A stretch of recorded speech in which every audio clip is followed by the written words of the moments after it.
नमस्कार, जय हिंद मेरे प्यारे दोस्तों। भारत का भूगोल के अंतर्गत आज हम छोटा नागपुर का पठार के इम्पोर्टेंट फैक्ट्स देखेंगे। ये इम्पोर्टेंट फैक्ट्स इसलिए हैं क्योंकि या तो ये किसी न किसी एग्ज़ाम में पूछे गए हैं या फिर ये किसी न किसी एग्ज़ाम में पूछे जाने की संभावना रखते हैं। तो जो छोटा नागपुर का पठार है, इससे जितने भी क्वेश्चन बन सकते हैं वह ये इम्पोर्टेंट फैक्ट्स कवर करेंगे। बिना टाइम वेस्ट किए टॉपिक की तरफ बढ़ते हैं। छोटा नागपुर का पठार। छोटा नागपुर का पठार कहाँ पे? छोटा नागपुर का पठार मुख्यतः झारखंड और पश्चिम बंगाल में स्थित है। बाकी इसका कुछ पार्ट उड़ीसा में भी है, छत्तीसगढ़ में भी है, इधर बिहार में भी है, पर मुख्यतः झारखंड और पश्चिम बंगाल में स्थित है हमारा छोटा नागपुर का पठार। छोटा नागपुर के पठार के बारे में बात करूँ, अगर इसके पूर्व की साइड बात करूँ, पूर्व की साइड क्या है? यहाँ पे हमारा मेघालय का शिलांग पठार है। मेघालय के शिलांग पठार पे गारो काची जयंतिया पहाड़ियाँ स्थित है। तो इसके पूर्व साइड पे क्या है? मेघालय का शिलांग पठार।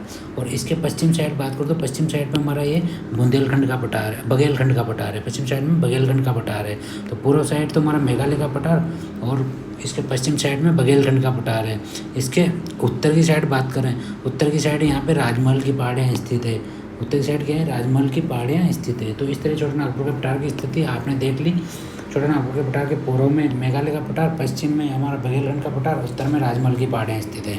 छोटा नागपुर के पठार को थोड़ा सा हम अलग से लेके देखते हैं। ये छोटा नागपुर का पठार है हमारा। यहाँ पे छोटा नागपुर के पठार को दामोदर नदी दो भागों में बांटती है। ये हमारी जो नदी है, ये दामोदर नदी है, इसको दो भागों में बांटती है। ऊपर का भाग तो कहलाता है हजारीबाग का पठार, नीचे का भाग कहलाता है रांची का पठार। अगर मैं हजारीबाग के पठार की बात करूँ तो इसके अंतर्गत एक कोडरमा का पठार आता है, जहाँ पे अभ्रक के भंडार पाए जाते हैं। तो कोडरमा का पठार किससे भंडारित है? अभ्रक के भंडार पाए जाते हैं यहाँ पे, अर्थात अभ्रक की खाने हैं यहाँ पे।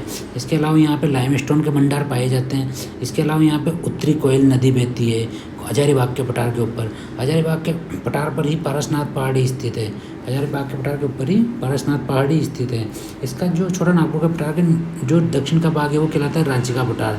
रांची का पठार से सोन रेखा नदी निकलती है, वैतरणी नदी बहती है, दक्षिणी कोयल नदी बहती है और यहाँ पे बॉक्साइट के भंडार पाए जाते हैं।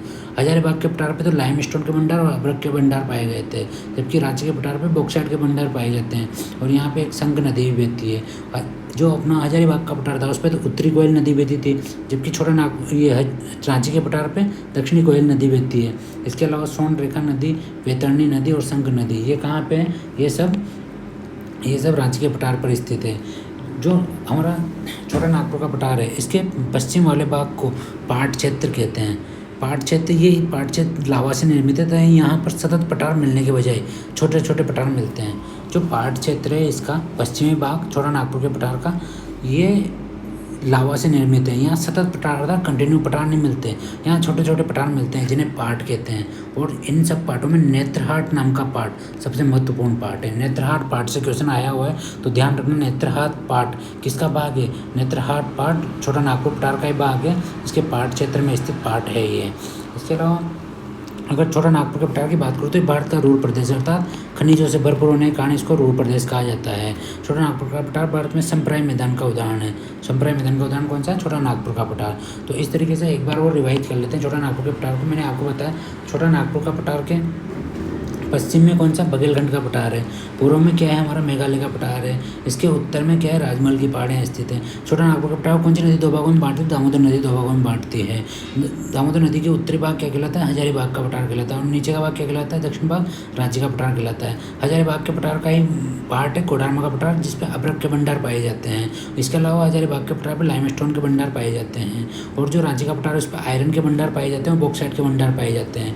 यहाँ पे बहने वाली नदियों के बारे में बात करूँ तो हजारीबाग के पठार पर उत्तरी कोयल नदी बहती है, जबकि रांची के पठार के भाग पर सोन रेखा नदी, वैतरणी नदी, दक्षिणी कोयल नदी, संक नदी बहती है। जो छोटा नागपुर का पठार है इसका जो पश्चिमी भाग है वो पाट क्षेत्र कहलाता है, जो कि लावा से निर्मित है।